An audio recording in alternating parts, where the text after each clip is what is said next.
See, Yep, we're good.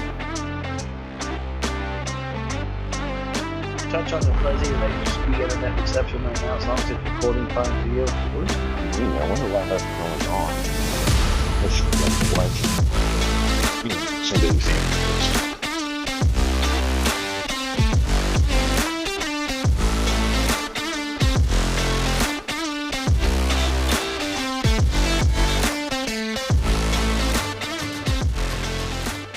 Welcome to the Shit Creek Survivor Show, where we openly share our stories of getting stuck up shit creek without a paddle.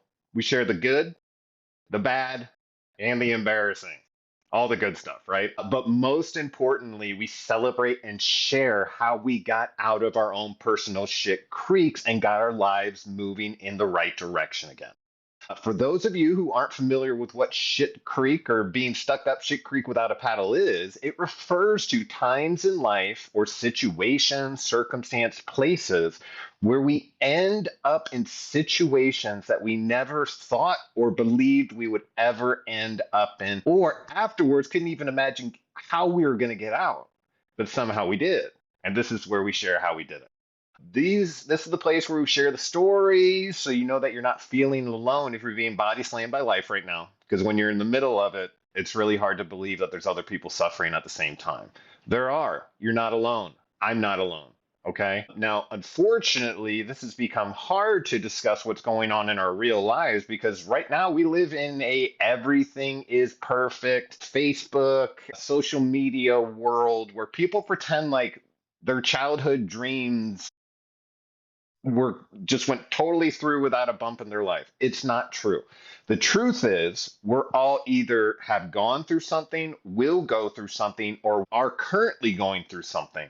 And really, the truth is, all three usually land on every person. We're going through something, we've been through something, and we will go through something else, okay? And that's fine. That's actually real life. It's really alarming when we're more worried about being judged by others than trying to get better. It's like we're willing to stay in place so that we don't get judged for failing to get to the next step of our life. It's ridiculous. I don't know if anyone's ever heard it, but there was actually a study where they put fleas in a jar. Fleas can jump an extraordinary height based on their size, right? And if you were to put a flea in a jar without a lid, it would jump up like 3 feet. But if you put a lid on that jar for a continuous period of time, the fleas, after banging into the lid enough times, will stop jumping as high as they can. And what's even more alarming is their children, the flea's offspring, won't ever even try to jump as high as they can because based on what they're seeing their parents doing, they don't even, it's not worth it. They're repeating what they're seeing, right? Wow, That's I never heard scary, of that. right? Yeah, it's really alarming. And we can't believe that since we don't see other people in our immediate lives, I don't know, succeeding, being happy, whatever it is, we Yeah. feel like Well, it just we're not, yeah, we feel like we're not worthy, which it is feels like it crazy. speaks like towards hope, like having Yeah. hope, keeping hope, and passing on hope is what it kind of speaks to. So you keep banging your head on the wall. You got to have hope alive that that wall is going to, or that ceiling's going to disappear at one point in time. You keep jumping, and then you got to teach your kids to keep jumping and keep jumping. Yeah. Wow, Yeah. yeah, that's no, I never heard of that before, but that's I kind of like that. That's a good one.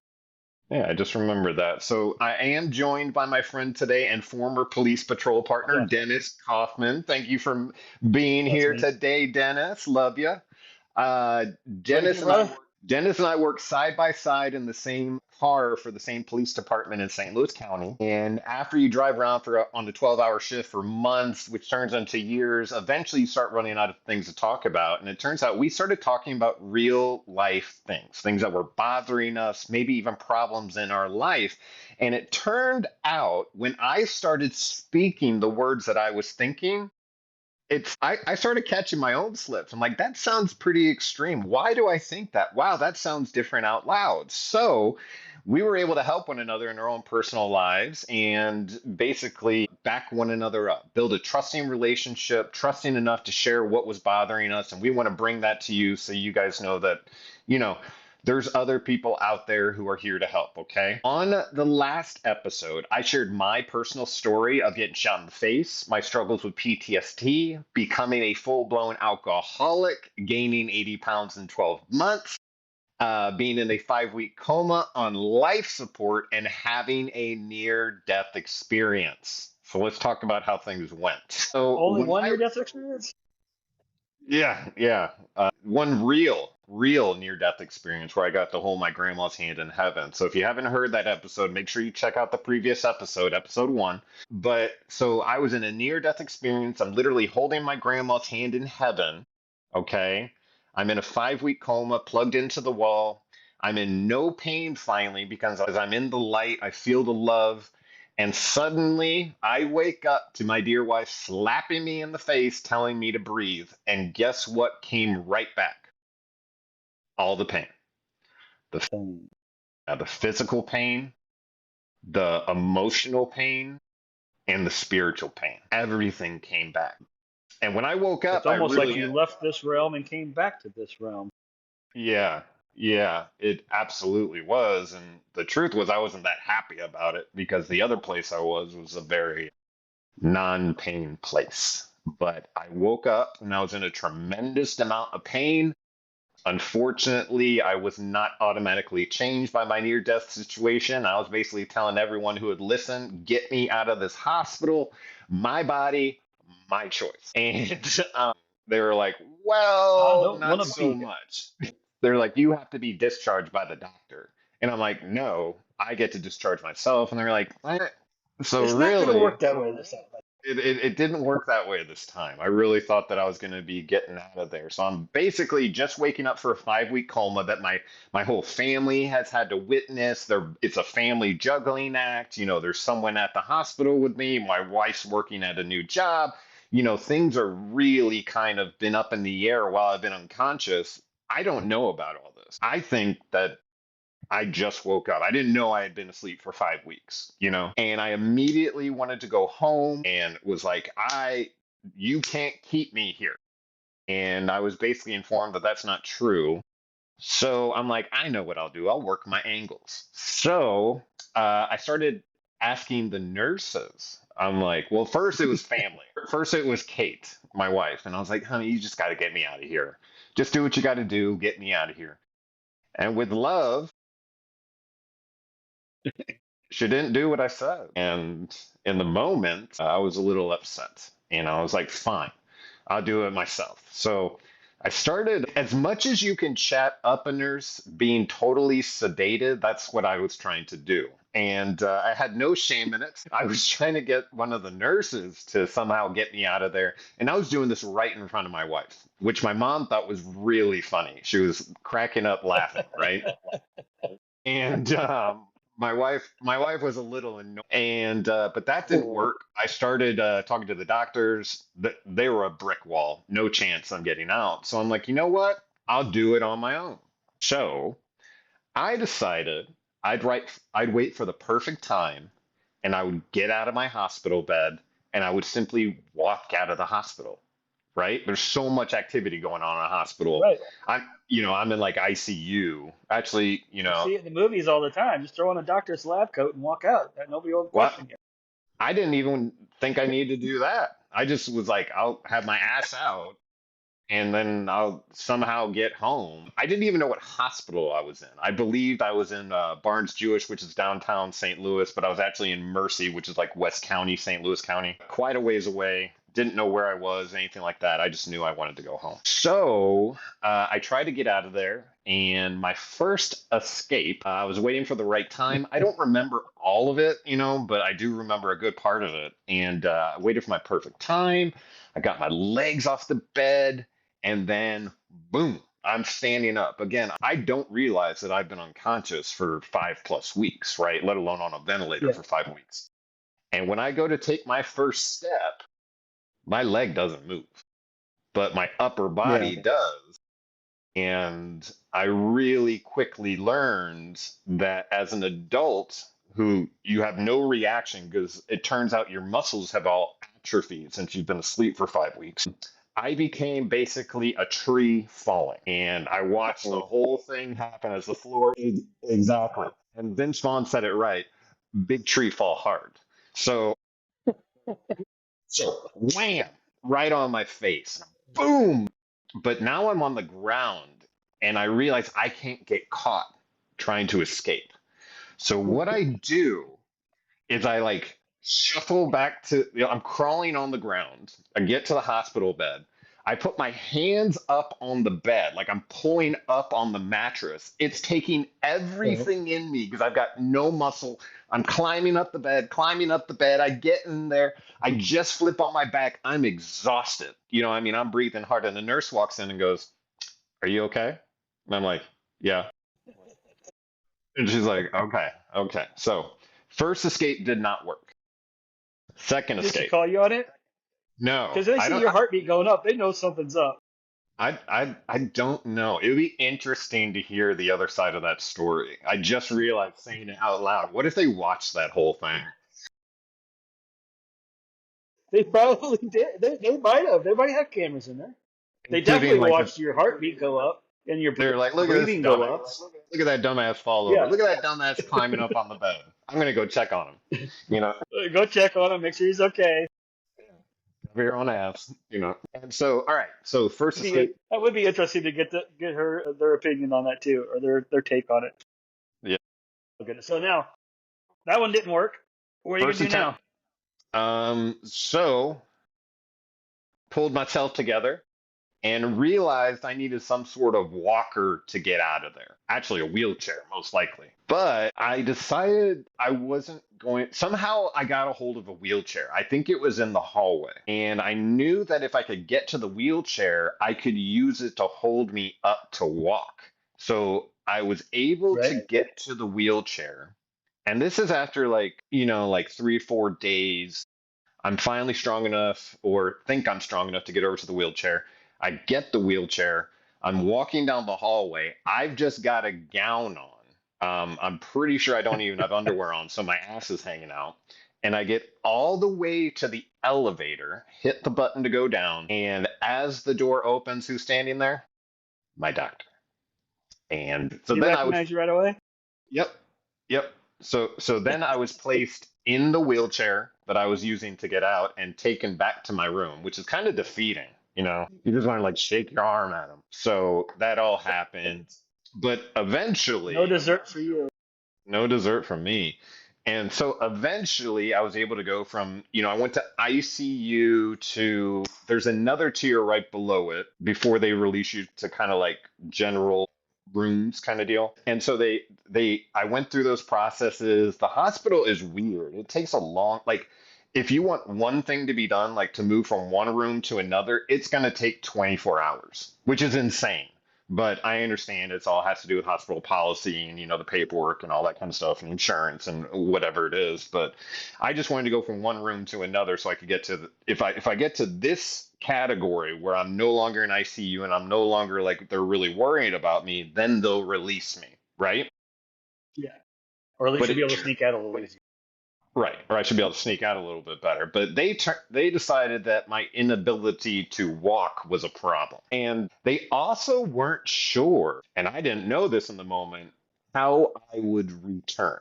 They weren't sure if I possibly had like permanent brain injury from either the seizures or the lack of oxygen at times from the right lung being collapsed and having pneumonia in the other one.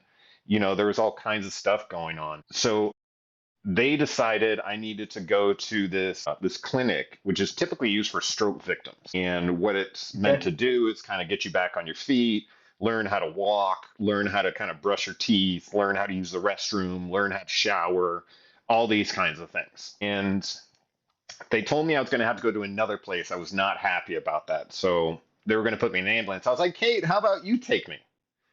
My dear wife. And she's like, They knew you weren't going to show up. yeah, she's like, I don't think we should do that. My mom was definitely like, that is not happening. I said it was happening. And of course, on the way home, I pleaded that she didn't take me to the clinic. But out of love, she did, which is amazing. All right. She knew what was better for me in that moment. And so I went to the clinic, and I was supposed to be in there for 14 days. That's what they thought it would take. I asked them the first day, what is it going to take for me to get out of here? They're like, you got to do three things. One is you got to be able to use the restroom on your own. Two is you got to be able to shower. And three is you got to be able to walk around and get up some stairs on your own. And once you do that, we can then release you.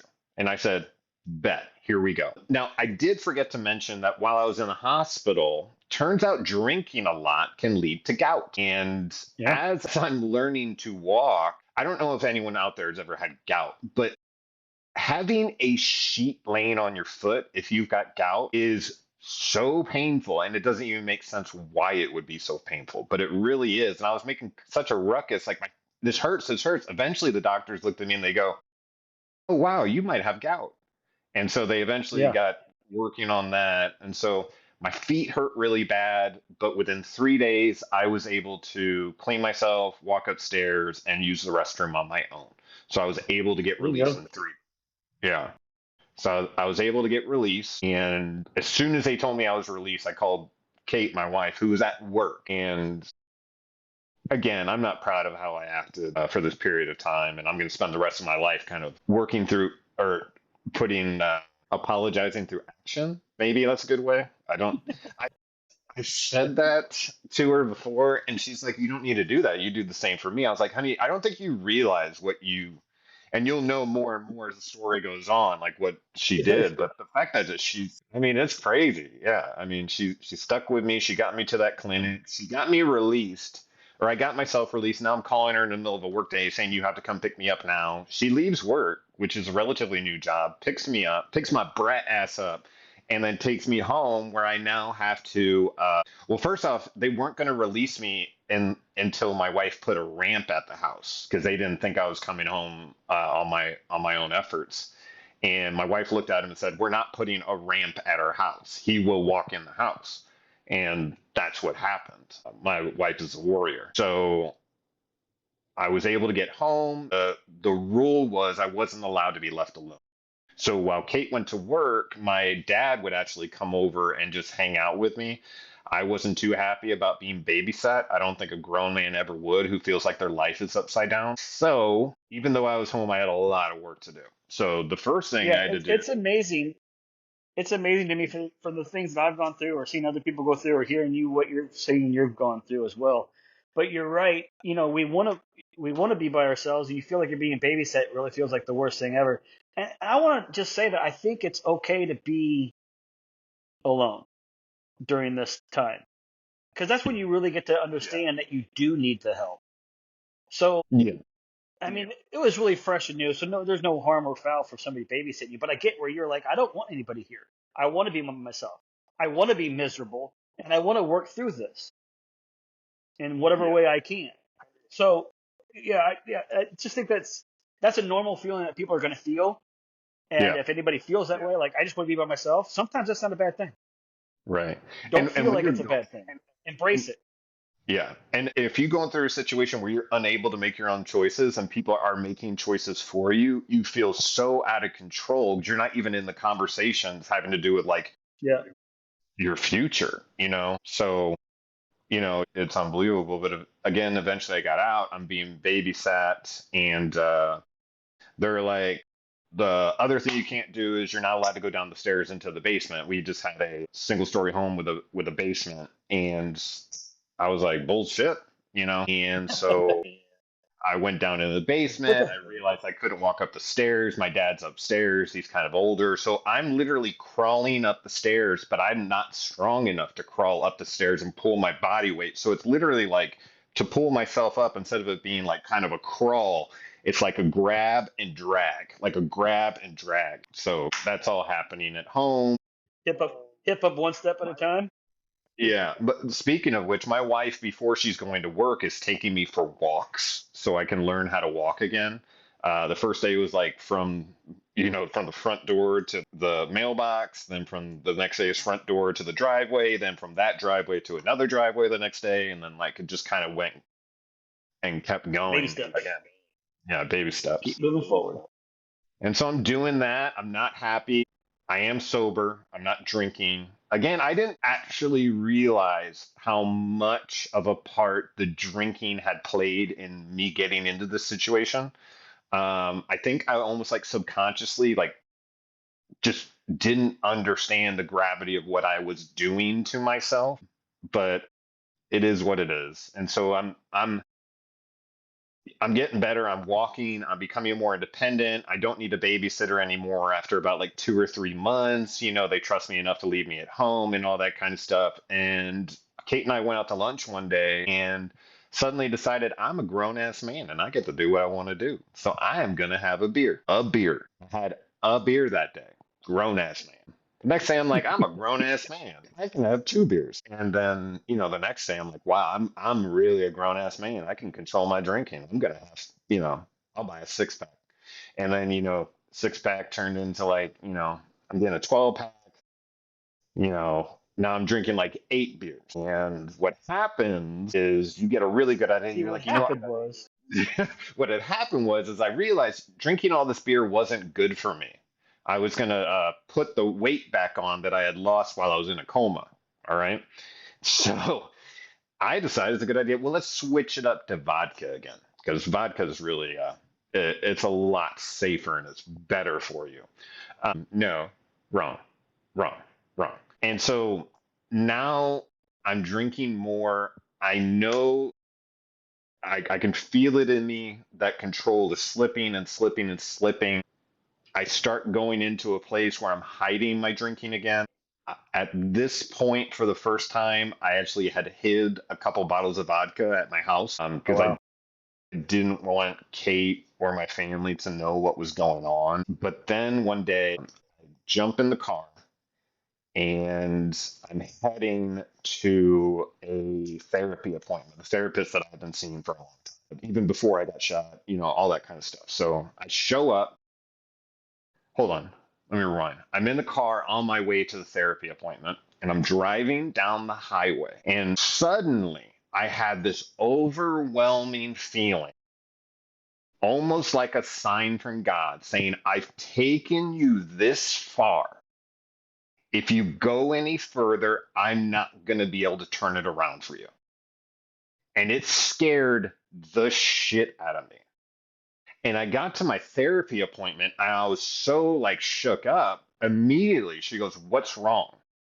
And I knew that if I said the words that I needed to say, that I have been drinking, I can't control it, I'm scared, all this kinds of stuff, if those words come out of me, I can't take them back.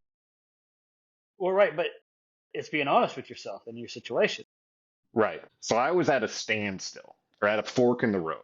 I could either say nothing was going on and try to sort it out myself, or I could trust the feeling that I had on the way. And although the words coming out of my mouth were going to change forever, I knew they had to be said. And I said, I'm drinking again. It's out of control.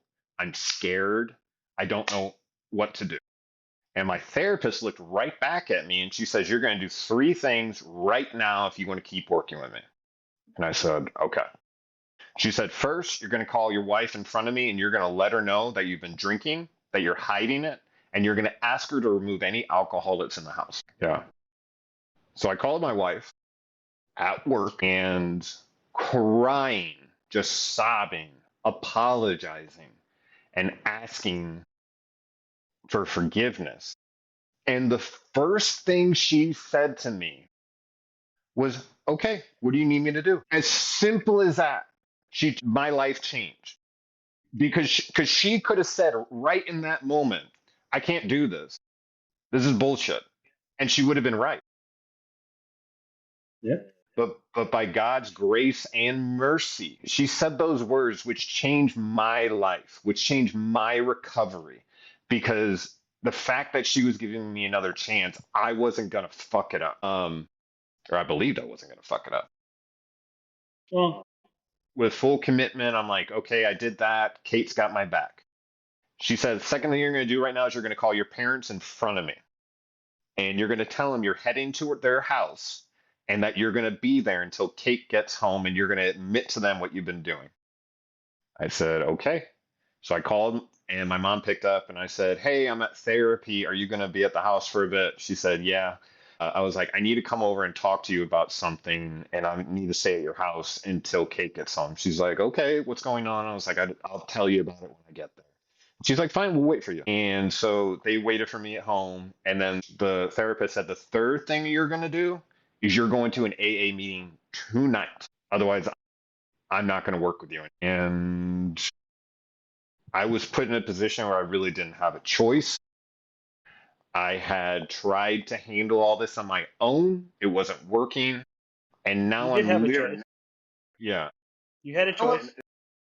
yeah. You listened to that inner voice and was honest in the situation, and you said something that got you the help that you needed and got you pushed through the direction you needed to go. So you had the choice. You made the right choice, or the better choice in that situation, and not saying, "No, I still got this. I can do this on my own," when it's clearly you don't, and it's not working. Yeah. Accepting that and knowing that, and then acting on it. I mean, those are huge steps. Do not take that away from you. Okay, Yeah.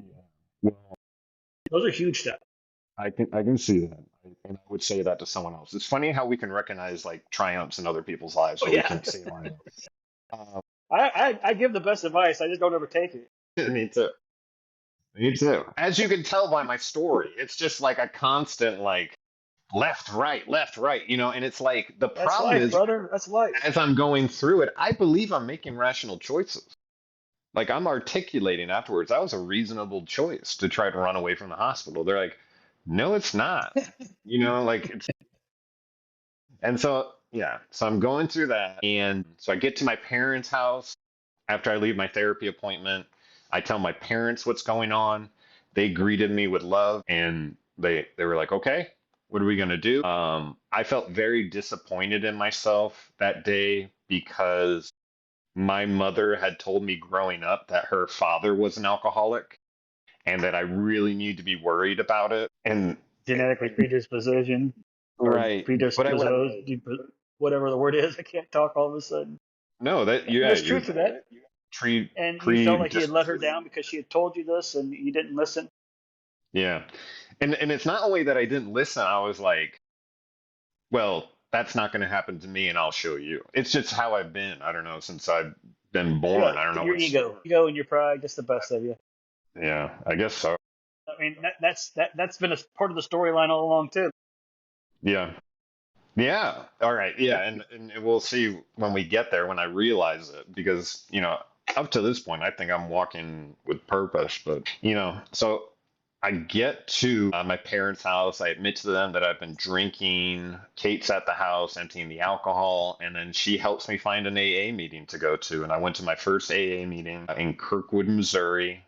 I was literally shaking out of fear and I knew I needed to get sober, but the first thing they talk about in AA is a higher power. And I was like, that's okay. I'll You can keep the higher power. I just need to quit drinking. And as soon as I heard someone, well, I went, yeah. So I went to my first AA meeting and they go through it. And one of the first things that I picked up, and I think a lot of people try to do when they first get into AA, is they hear someone say, I have an allergic reaction to alcohol. That's why I'm an Okay. alcoholic. And you're like, you know what? That sounds right. I am allergic to alcohol. If I would just quit drinking, things would just automatically get better. Right. So that's what I did. I was like, you know what? I'll just get sober. I don't need the higher power. I even had I had conversations with people who were trying to help me in AA that were like, I was trying to explain to them, actually almost like interrogate them into how do you know there's a higher power? Listen to what happened to me. So Yeah. I'm a victim in that situation now that I hear it out loud. Again, this is why we talk about this stuff, because when you say stuff out loud, you hear it and you're like, okay, maybe that wasn't right. But you know what I mean? Like it's crazy. Maybe that wasn't. I just correct myself. Yeah. Yeah, no, but that's true. And so I go to my first AA meeting. I don't believe I belong there. I've just heard someone say that they have an allergy. I'm like, that's the ticket. Someone else had said to me, you need to use a higher power. That's what everyone else in here has done to get sober. I said, I don't believe in a higher power, or at least that higher power no longer wants me. And then someone looked at me and basically said, I tell you what, make that chair your higher power. And I was like, ha ha ha. Why? He's like, because that chair is making better decisions than you. I'm like, oh, very funny. Like, very funny, you know? I'm like, I'll show you, you know? That And chair didn't so, try to leave the hospital. so that first, you go to your first meeting, what they give you is a white chip, which is to represent a burning desire to quit drinking. Because when you're Right. that deep in it, you can't see like 10 minutes ahead of where you're at and not drinking in between the moment you're in and you're like, I can't make it 10 minutes. And then there's moments where you can't make it an hour. And then it's just like, but especially when you first walk in those doors, you're so beaten up and just like destroyed that like you can't even make it like 10 minutes without like alcohol has consumed your whole life. Everything is planned around it. And that's what it turned into me. And so, you get the first chip, and then the next step is making it 30 days. And I made it 30 days. I made it to like 6 weeks. I'm feeling good. I'm kind of doing it on my own. And what had happened was, What you see, is what had happened was. what had happened was is we had already paid for we were going to a wedding, a out of country wedding in St. Lucia at an all Ooh, inclusive nice. resort. So what do you get at an all inclusive resort? I'll drink for free over there, right? All the I get drinks to for make up for the all the last 6 weeks. well, it was more like I'm not going to waste my money, you know. So so I've already now I'm paid for all rich. this alcohol. I might as well drink it too. Yeah, no, I've been in those shoes too. I only made it to the hotel. So I like made it to the hotel, and right when you show up, they show up with a tray and they're like, "This is the lemonade and this is the cocktail." I chose the cocktail, and then like I went on this basically like 3 day, I didn't do anything like stupid, but I just like drank and Drink. drank. And like I'm sure it didn't make sense to people because they knew what I had been through. um, they probably had a better understanding about what was going on from an overhead perspective because my life was so like in the moment right here. I didn't have a lot of separation from the world. I don't know if that makes sense. Do you get that? No, I get you. Yeah, yeah, yeah. Like I whatever the world was don't know. feeling, I was I don't know being how a better pushed. way to explain it would be though, because it's one of Yeah, those things that you almost just have to feel yourself before you can know how to explain it or what somebody's talking about. right, I mean, I don't know, like sex maybe. You can right. explain what sex is like to somebody who's never had it. They're not going to know until they actually have sex or how it feels. That's You're not funny. going to feel. You're not going to know what it feels like going through this from any angle before, during, or after until you've been it before, during, or after. Let alone watching it from another angle that your family members are doing. That's a whole nother perspective. Have you ever Layers, brother. Layers. Life is just full of layers. have you ever heard that Tom Segura, whatever, stand up where he's talking about condom or sex without a condom for the first time? He's part of the two men in a cave or something, like two bears in a cave Yeah, two bears podcast, in a right? Him cave, and but Bert. he also does one with his wife, like your mom's house. But this stand up was from a while ago, and he was talking Really? about, I'm about to have a kid. Turns out sex without a condom is awesome. He's like, anyone who told you I can different, see him saying that too. they're But I mean, wrong. but there's some truth to it. I mean, we going through all these issues and these problems and these bumps in the road, finding yourself up shit creek for the second, third, fourth, eighth time this year or whatever. Hmm. But you don't really understand how to get out of it until you get out of it. And then even knowing it, you can't even always duplicate it the same way. You're still, I mean, the same way as being honest with yourself and getting help and making positive changes will be the same way, but it might not exactly be the exact same way as the last time that you got out of it. But that's what we're here. We're here to talk about that kind of stuff. And hopefully we're helping somebody else out there that can relate. And you don't have to be shot in the face to have some of these feelings, but you can definitely have these feelings and not know how to get out of them. Yeah. And people that can see it from the other angles are always going to have different perspectives, all these different layers. But go on, I interrupted you enough. You're in St. Lucia. No, You're no, you're you're so indulging. in St. Lucia, I'm indulging. I can tell by, I think we were only there like 3 days that alcohol, if you will, had its hooks in me. And Yeah. I knew that because, I mean, we're leaving the last day. And I'm like, yeah, let's grab some morning cocktails. Let's take advantage of this. Like, I'm rationalizing. I'm like, I have an all inclusive Yeah. thing. Let's take advantage of that, right? They're already paid for it. I'm not going to waste the money. Yeah. No, Right. I get So you. we go from like St. Lucia. I'm not sure what airport we went through. It's either like Miami or Dallas or somewhere in there. But I told my wife I was going to the bathroom, and I went to one of the bars in the airport, and I got a beer and a shot, and I slammed them down. And the shame came back from like hiding the alcohol from her. She asked me if I had just done it. I lied to her, and said I hadn't. But when I got on the plane that was heading to St. Louis, I decided that I would not. I knew that if I drank when I landed, like if I started drinking again in St. Louis, I wasn't going to be able to make it back. I remembered what God made me feel on the highway on the way to my therapist about, there's no turnaround point past this. And by God's good grace, I've been sober since that day that Yeah. that I got back to St. Louis. And Nice. that was my road to really getting in the boat for sobriety. It didn't get me sober, because that happens over work and time, but it I was scared again enough to get really kind of like in the blinders for right? I'm like, I will not kill myself with alcohol after surviving being shot in the face and going through a 5-week coma. Like, this can't be how it ends. This can't be how Right. it goes. And so I'm basically like white knuckling it. I'm going to AA. Yep. I'm starting to listen to people. I've got a sponsor. I'm meeting with people outside of the meetings. I'm attending more meetings, and I'm doing the work. I'm actually doing the steps of AA compared to just showing up. And I worked really, really hard. I was still filled with resentment and anger. And I was going to therapy. I'm taking my medication. I'm doing what I need to do, but I'm still not right. So I figure, if I'm not drinking, I should change my diet. Easy pass to get into shape, right? So I changed my diet, started feeling a little bit better, but it didn't fix everything. I start going to the gym because I thought maybe that would be what needs to happen. If I lose weight and I get in shape, I'll feel better. I'll be back to my old self. That didn't happen. Then people were talking to me about meditation at AA, and I'm like, how do you expect me to sit there and think about nothing when my world is like just filled with obsessive thinking of the same thing over and over and over in flashbacks? They're like, well, I guess you'll have to figure it out.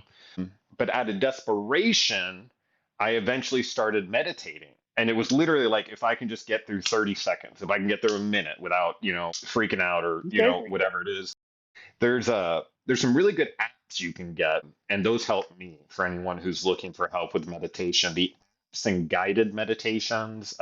I started with body scans because that was kind of like basic to me. It's like, feel your right foot, Okay. feel your right knee. Like that sort of stuff. So you're actively feeling like in your physical world compared to like running over stuff in your head. And eventually it does work. So anyone who's thinking about it, please take the chance on it. Anyone who's kind of stepped away from it, go back to it. Every time I step away because I think Yeah. I'm doing well, I end up getting stressed out. I'm like, what am I doing different? My wife will look. I've heard some really good things about like yoga and stuff, and that Yeah. is in the same kind of boat as meditation.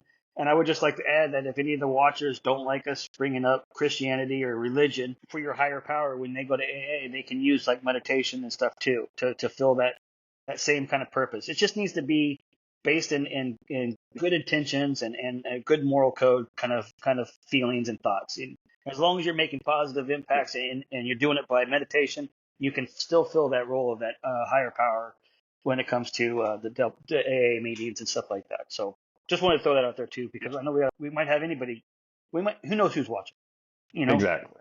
But what's true though, like, is back to all what I was three of them. saying. My higher power chair was Right, making right, better decisions than me. Like, so I could literally run things past something that basic. Just an outside third party, my chair is going to right. help me make decisions. Should I drink today?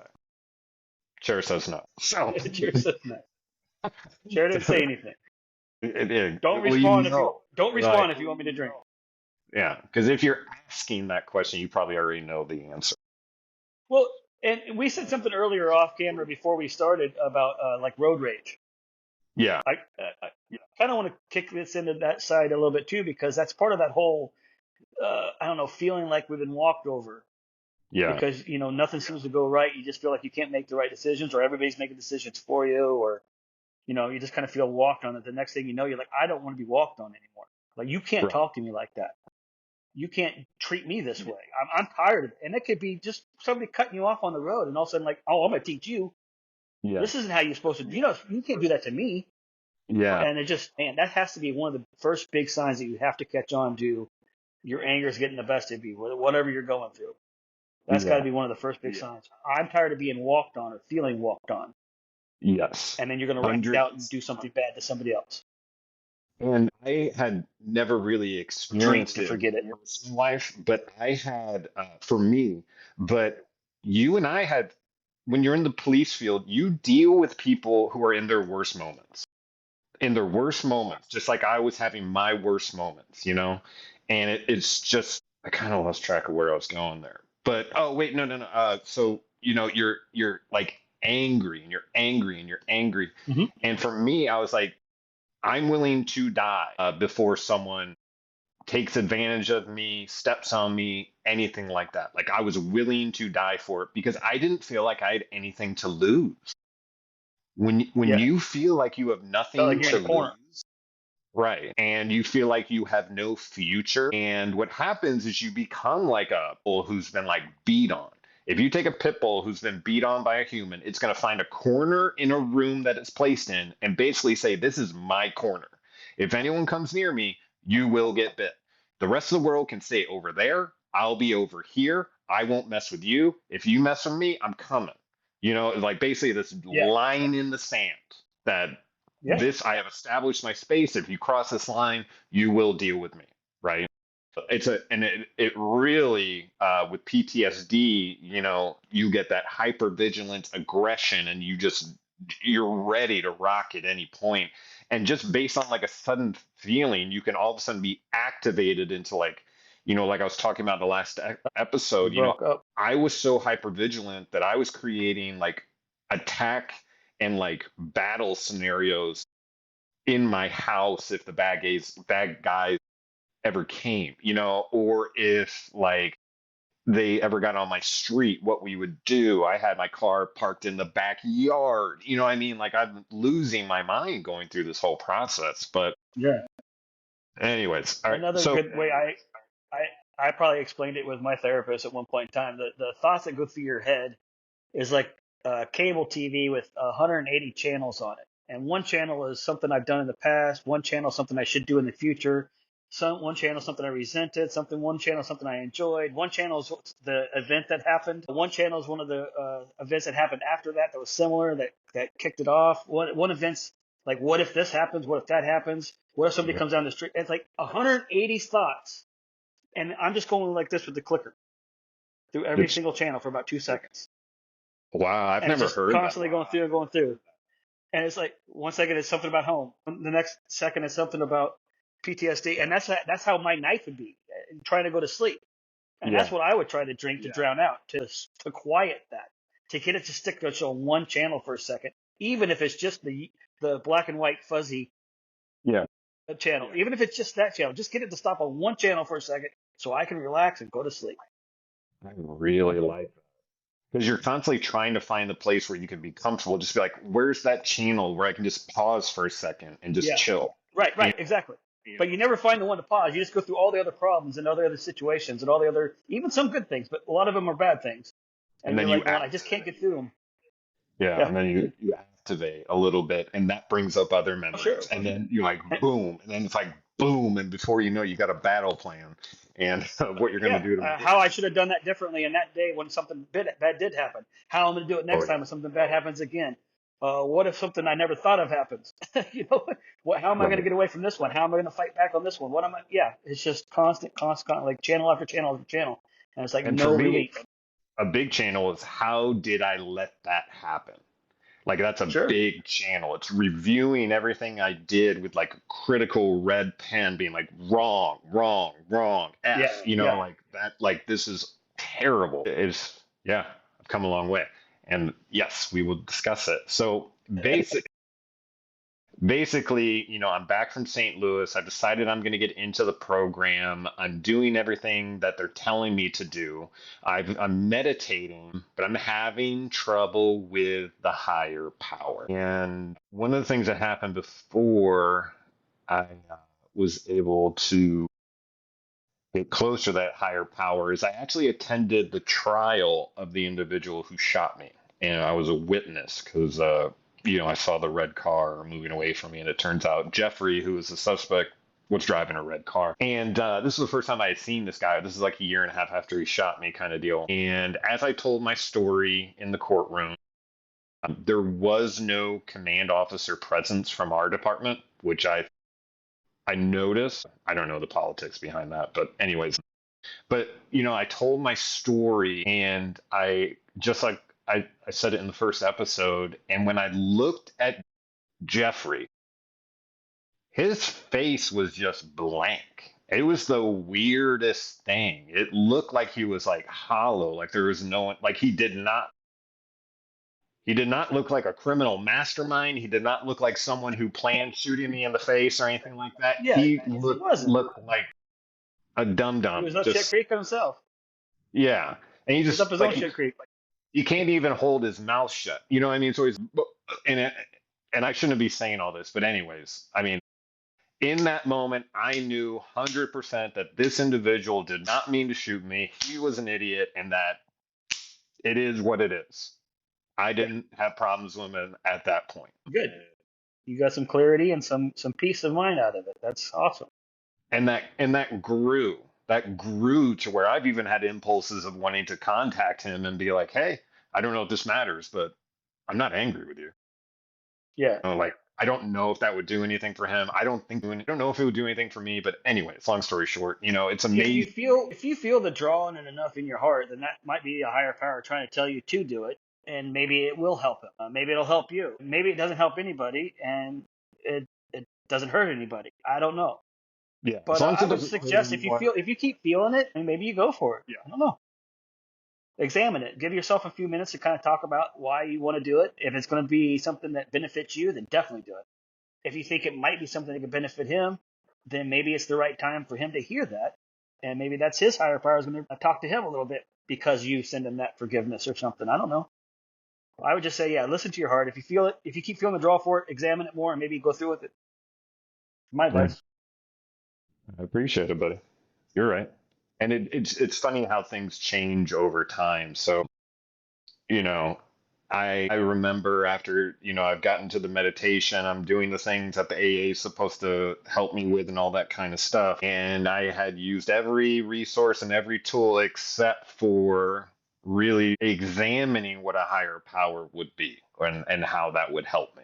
Cracking the door to like, could this be helpful? Is this something I need? And I was in my basement and I could tell that I wasn't going to make it. I felt I, I just thought I was going to go back to drinking. I was going to die and it was just going to be awful. And so I was really, really scared. So out of fear and desperation, I pretty much hit my knees. And while crying, I said, Lord, if you're there, I need help. Please help me. Please. And it felt like for a couple of hours, I almost like wrestled with God. I had a lot of issues, and a lot of the issues I had with God were actually of now that I see it my own making. There were things that I had done that Often made me wrong. feel shameful, which separated me from God. I thought He had left me, right? I thought He had left me. But it turns out that I needed to uh, ask for help and I acknowledged a higher power. I was raised in a Christian household, so that's my understanding of a higher power. Anyone can have their understanding of a higher power, whatever it may be. But for me, I reached out to Christ and I reached out to God and I prayed for help. I prayed as hard as I've ever prayed.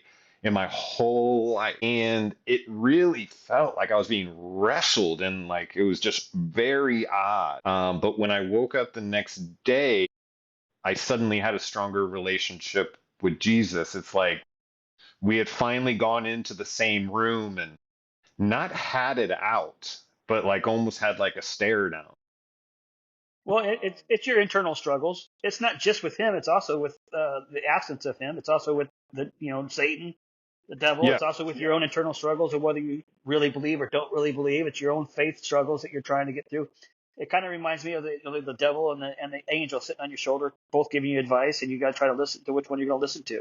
It also reminds me of an old Indian proverb about the dad telling the young kid, we have two wolves inside of you, a good wolf and a bad wolf, and you're going to hear them both. And he's like, well, which one is going to be stronger?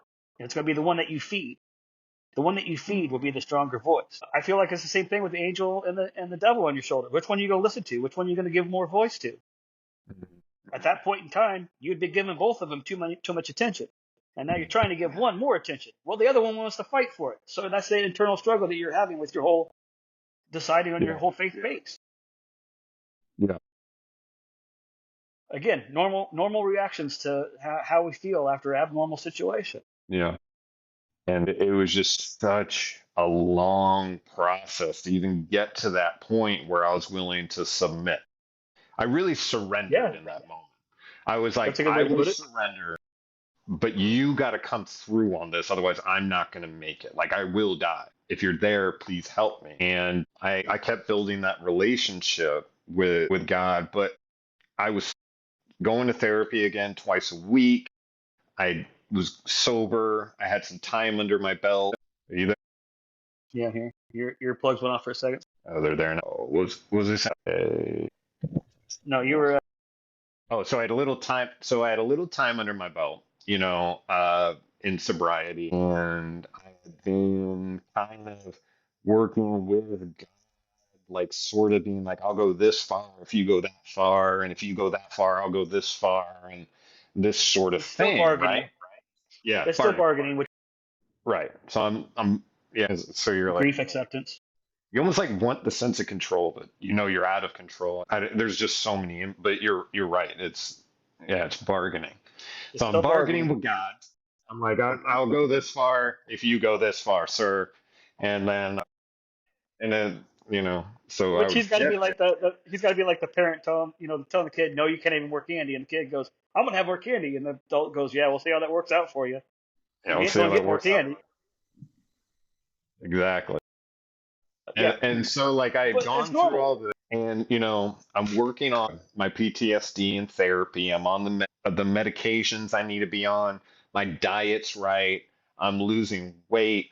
I'm working out. These are all I'm physical med. things. You notice these are Yeah, all physical things. well, I didn't realize that until now. Okay, those are all Um, physical things, which is great. You need to yeah, so balance. You need to balance with your mental and your spiritual as well. You need all three. okay, all right. And But so you've I'm talked doing all about it. this. You've worked on it some. You worked on, but just keep remember, as much as you want to pump the iron for your muscles, you gotta work the old noggin too, and the whole heart too.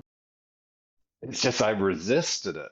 So I had Yeah. basically like turned over every stone and been like, where is, the problem? Why am I not getting better? Why am I having flashbacks? Why am I having PTSD dreams? Why is it hard to decide whether I'd be sleeping or awake? If I could pick one world, which one would I pick? Which one's better? Like all. So up until this point, that I made a complete mess of things and that I needed to get back on track. I didn't want to die by my own hand after surviving being shot in the face and being in a 5-week coma where my right lung collapsed and I had pneumonia in both of them, right? So I personally, after being shot, after being in a 5-week coma, the first thing I had to do is I had to get sober, which we discussed. That was a really hard thing to do. I needed to lose weight, which I did. But I still didn't feel great. I was taking the medications, I was doing the therapy, I'm meditating, I'm doing all those things, right? I still don't feel good. So, as I talked about, I went to God and I was like, I need help. I don't know what I'm missing here. And in the next episode, I'm going to discuss what he revealed to me. Actually, a childhood memory that I had repressed that I hadn't thought about for 30 years.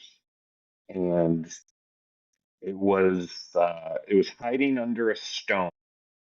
And I am going to share how getting shot actually set me free from something that I was already. And I've never really talked about that in public to a lot of people. I'm not going to go into details about what it is right now, but join us for the next episode where I'm going to talk about how faith set me free. Now, for all of you out there, please use us as a resource and send us your Shit Creek stories and how you got better.